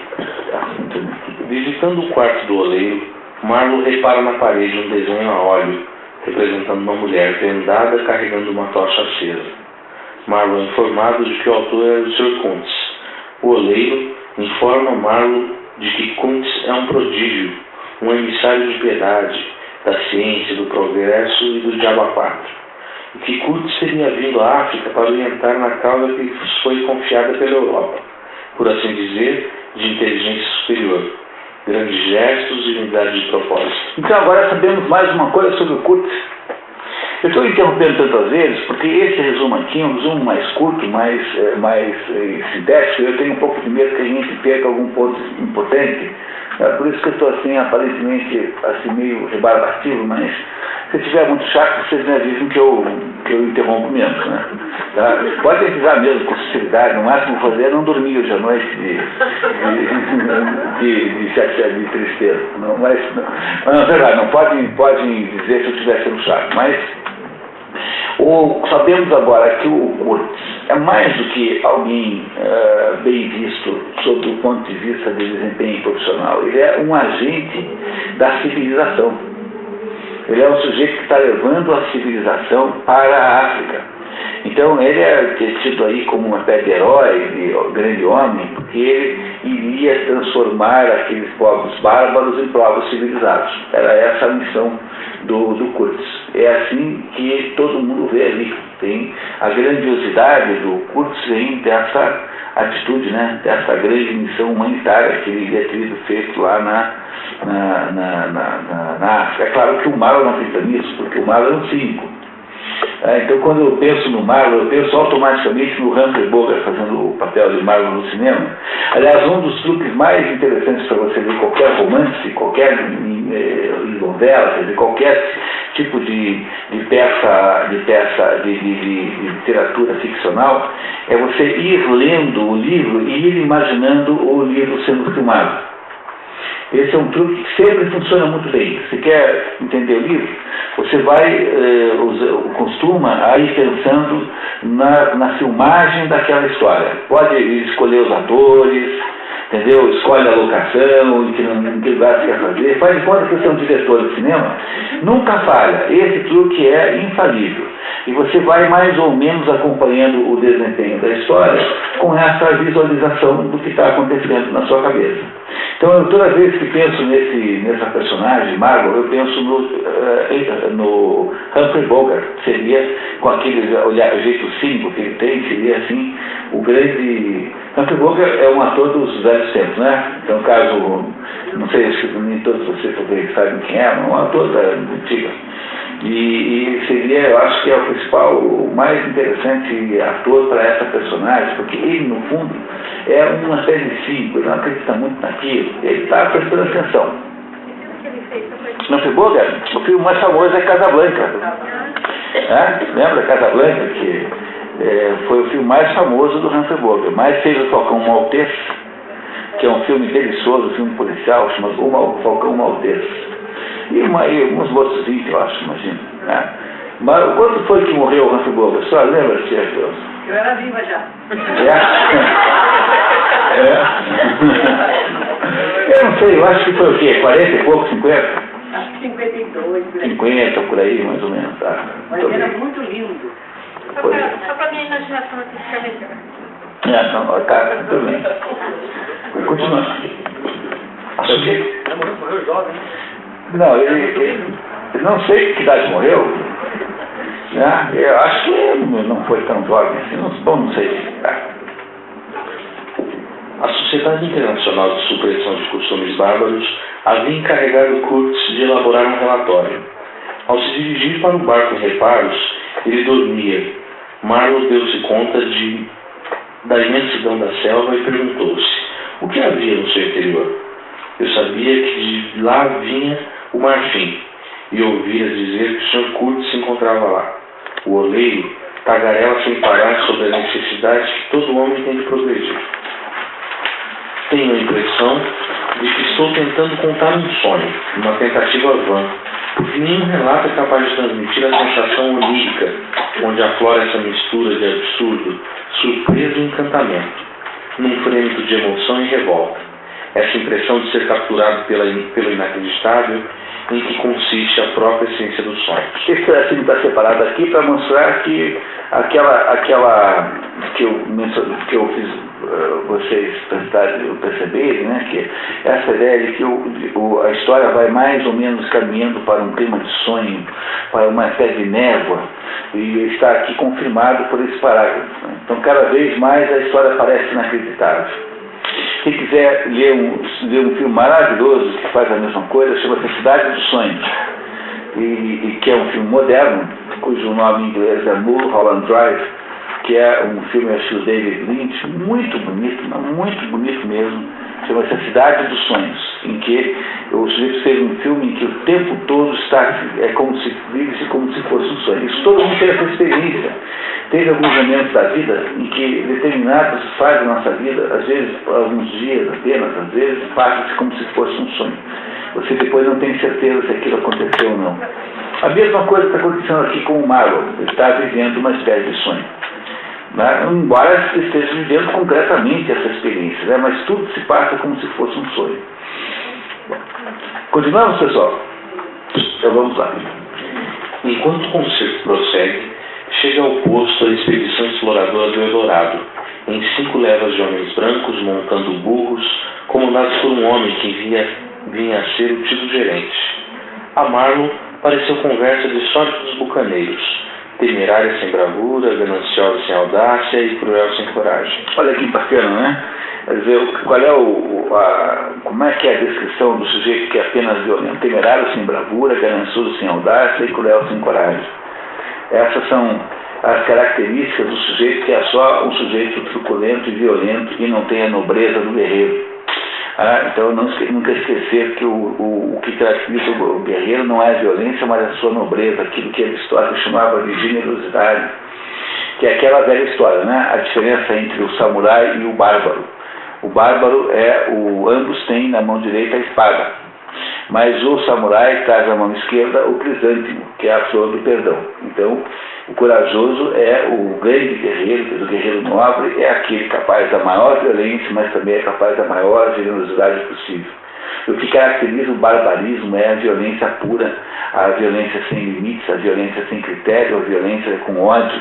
O guerreiro nunca pode ter ódio, ele pode ter estamina, né, de luta, mas ele não pode ter ódio. Então é isso que o Marlowe não vê naquelas pessoas ali. Entre no composto aqui de sombras do que está acontecendo ali, então ele vê nessas pessoas todas uma atitude covarde, uma atitude violenta sem nenhum sentido, ou seja, uma atitude bárbara. Há um barbarismo que vai tomando conta mais ou menos do quadro aqui, do percurso que ele vai fazendo. Pareceu a Marlowe que a finalidade do grupo era extrair tesouros das entranhas da terra, e seus propósitos morais eram tão elevados quanto as de um ladrão ao arrombar um cofre. Todos morreriam na selva, presumivelmente. Enquanto o barco espera a chegada de ribites que nunca chegam, num certo entardecer, Marlowe, deitado no convés, ouviu inadvertidamente o que o gerente e o tio conversavam na praia sob a proa. O assunto era Kurtz. Estavam tão perto que Marlowe achou que podia cuspir sobre seus chapéus. Marlowe fica sabendo que o próprio Kurtz tinha manobrado para ser mandado para lá, e que a última comunicação tinha sido havia 1 ano, embora Kurtz tivesse enviado marfim rio abaixo nesse meio tempo. Então, olha, isso é um ponto importante, tá? Então, o atual do assunto do Kurtz é que o Kurtz era o melhor de todos os agentes comerciais, e o Kurtz havia também sido encarregado por uma tal de Sociedade Internacional para a Civilização dos Bárbaros, alguma coisa parecida com isso, para a supressão dos maus costumes, né, enfim, o que for, para fazer um relatório sobre como viviam aqueles selvagens, e o Kurtz era então o emissário da bondade humana e da civilização para civilizar os maus. E esse Kurtz, que era tudo isso, havia feito a última comunicação de Stanley Falls. Na verdade, nunca disse que é Stanley Falls, mas Stanley Falls era o lugar onde estava o Klein, na vida real de Joseph Conrad. Então, o Kurtz havia feito uma comunicação um ano antes, e sem ter deixado de mandar o Marfim nesse tempo todo. Então, havia um mistério sobre que destino havia tido o Kurtz, porque o Kurtz, embora mandasse Marfim, ninguém sabia o que fazia naquele espaço de um ano. Mas isso está claro para vocês a história? Nesse momento é só importante entender a história. Depois nós discutimos o que as coisas significam. Está claro por enquanto? Então tá, então vamos lá. E que o portador do Marfim, um mestiço inglês empregado de Kurtz, havia trazido a notícia da doença do agente. Marlowe também fica sabendo de que alguém ligado a Kurtz estaria fazendo concorrência à companhia, e que o gerente havia achado muito desagradável a temporada em que Kurtz esteve no posto antes de subir o rio. Kurtz dizia que cada posto deveria ser um farol no caminho em direção às coisas melhores, um centro de comércio, é claro, mas também de humanização, progresso e instrução. Por que o gerente não gostou do Kurtz quando ele ficou lá naquele posto onde está agora o Marlowe? Porque a companhia só queria o Marfim e o Kurtz tinha essa conversa humanitária, ele que estava levando a civilização para os nativos e que eles iam melhorar. E no fundo é um pouco a conversa colonialista, né? O colonialismo é assim, ele tem esses dois discursos. Os ingleses eram os especialistas nisso, né? Então ele tem o discurso humanitário, mas no fundo também tem interesse econômico. Não é isso? Tá? O discurso humanitário vai ter interesse econômico também. Né? Então vamos lá. Ao final da conversa, estende o braço curto como uma nadadeira, num gesto largo que abrangia a floresta. O canal, o lodo, o rio, parecia acenar como um floreio ignóbil à face ensolarada da terra, num apelo traiçoeiro à morte que ali estava à espreita, ao mal oculto, às trevas profundas do seu coração. Olha que coisa impressionante, né? Tudo que havia ali, né? O canal, o lodo, o rio, parecia estar à espreita, um apelo traiçoeiro à morte, à espreita de um mal oculto, às trevas profundas do seu coração. Há ali toda uma tensão permanente, uma tensão de um advento da morte a qualquer momento, como se houvesse uma tensão ante a ameaça de um desastre, de uma grande comoção. Marlowe conclui que a mata, no seu grande silêncio, confrontava essas duas figuras com sinistra paciência, aguardando o fim dessa fantástica invasão. O interesse de Marlowe em Kurtz aumenta. Após 3 meses de reparos lentos e custosos, Marlowe finalmente começa a subir cuidadosamente o rio na direção do posto avançado onde estaria Kurtz. Subir aquele rio era como viajar no tempo de volta aos primórdios do mundo. Um estranho mundo de plantas, água e silêncio. Mas toda essa quietude em nada lembrava a paz. Era a quietude de uma força implacável, pairando sobre inescrutáveis desígnios, olhando para você com um ar vingativo. Portanto, não havia serenidade, não havia paz, não havia tranquilidade, mas havia a tensão da morte. Uma quietude que é a quietude da mortalha, a quietude do cemitério. Não é uma quietude de serenidade, mas uma quietude maligna, de alguma maneira, que o Marlowe vai sentindo na medida em que vai subindo o rio, na direção de onde estaria o poço, lá na história real, Stanley Falls, né? Aqui não quer dizer que é Stanley Falls, mas é suposto que seja o mesmo lugar. A viagem duraria 2 meses. Com Marlowe, sobem o rio o gerente e seu auxiliar nativo, uma pequena tripulação, 3 a 4 peregrinos, e para a função de lenhadores, 20 canibais, que haviam levado consigo uma provisão de carne de hipopótamo que apodreceria, empesteando o barco.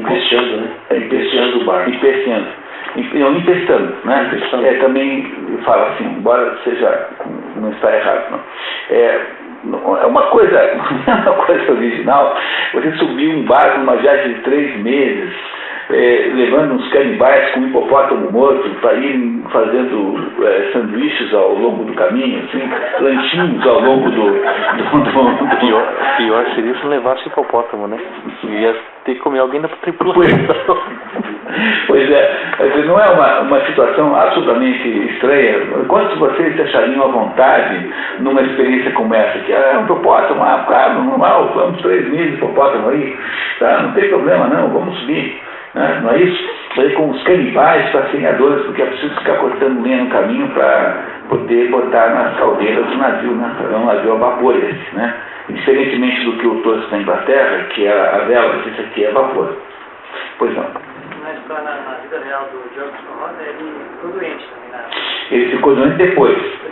Depois. Por enquanto não, tá? Na vida real, o que acontece aí é que ele subiu o rio Congo no navio Le Roi de Belge, que era um navio que ele não comandou, porque o navio que ele comandaria, que era menor, estava no estaleiro, então ele subiu como auxiliar do comandante, que tinha outro nome lá, e que o tal com o nome alemão, né? Klug, né? É isso, não? Koch, né? Se não me engano. E esse barco sobe o rio Congo na direção de Stanley Falls para apanhar o Klein, que era o gerente que tinha que voltar. Então, aqui, a diferença para a história ficcional é que ele sobe o barco dirigindo o barco, embora tenha ali o gerente da companhia esteja presente, não é? Mas ele é o capitão do barco, desse barco que foi recuperado por ele mesmo, na história verdadeira, não sei se tinha canibais. Possivelmente não, né? Não sei, não sabemos. Não. Na verdade, não estão preocupados com a história verdadeira. A história que interessa aqui é a história falsa. E a história falsa, que essa daqui, nos diz que ele subiu então o rio com essa estranha comitiva, né? Com essa sinistra companhia de canibais, um hipopótamo morto. O hipopótamo tem uma ideia do tamanho que tem um hipopótamo. Mas imagine o estrago que esse negócio deve ter gerado naquele barquinho, né? Mas o hipopótamo com 20 canibais ia durar falsa, tá certo também, né? Fosse o caso mesmo. Eu não tenho nem uma saladinha para acompanhar, né? De fato, né? Então, continuamos. Alguém tem alguma dúvida? Nós estamos recuperando a história, né? Recuperando a história. Continuamos. O vapor sobe lentamente o rio, penetrando cada vez mais fundo no coração das trevas. À noite, tambores ecoam fracamente, sem que se possa saber se significam paz ou guerra. De dia, o barco passa por aldeias cujos nativos, à vista da embarcação, explodem em gritos e movimentação frenética, sem que se saiba se estão dando boas-vindas ou os amaldiçoando. Uivavam, saltavam, rodopiavam e faziam caretas horrendas, mas o que mais impressionava era a ideia de que havia um remoto parentesco entre nós e aquele selvagem e apaixonado furor.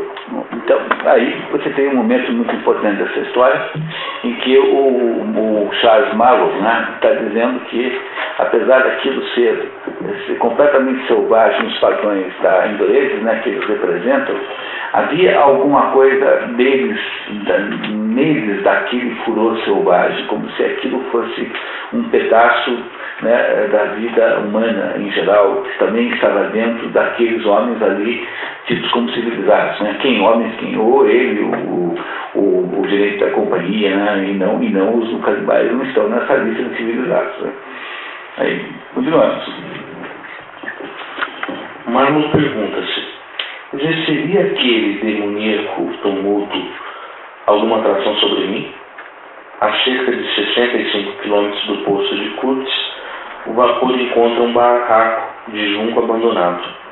Ao lado dele, uma pilha de lenha com um bilhete: lenha para vocês, aproximem-se com cuidado. Dentro da cabana, que parecia ter sido habitada por um homem branco, Marlowe encontra o livro, uma investigação sobre algumas questões do ofício de marinheiro. Anotações nas páginas parecem ter sido escritas em código. A situação parece estranha a Marlowe, mas ele está realmente ansioso e curioso para conhecer Curtis. Motivado pelos sentimentos contrastantes de inveja e admiração, que se nutriam por ele. A expedição continuaria assim. Quanto mais eles progridem, mais essa figura Kurtz parece enigmática. Quem será que é esse Kurtz, né? É um sujeito que parece ser um conquistador e civilizador da África. No entanto, o Marlowe, que é um cínico, acha que a companhia só quer o dinheiro, portanto não contrataria ninguém benemérito, só que ele é o Massim, portanto dinheiro. Ao mesmo tempo que ele é uma figura mística, parece ser alguém que vai crescer na companhia, mas a companhia, por outro lado, não é uma companhia de humanitarismo, é uma companhia comercial, e portanto parece uma coisa muito contraditória que alguém tenha futuro com essa atitude humanitária. E aquele aprofundamento naquelas trevas, daquela selva africana, vai crescentemente criando uma sensação em Marlowe de enigma, de não saber o que fazer, de não saber o que pensar, enfim, como faz para lidar com aquela situação cada vez mais incompreensível. Vai ficar muito pior depois do café que nós tomamos agora. Voltamos aqui a 15 minutos, quando então veremos como as coisas que parecem ruins conseguem ficar piores ainda. Então, vamos lá.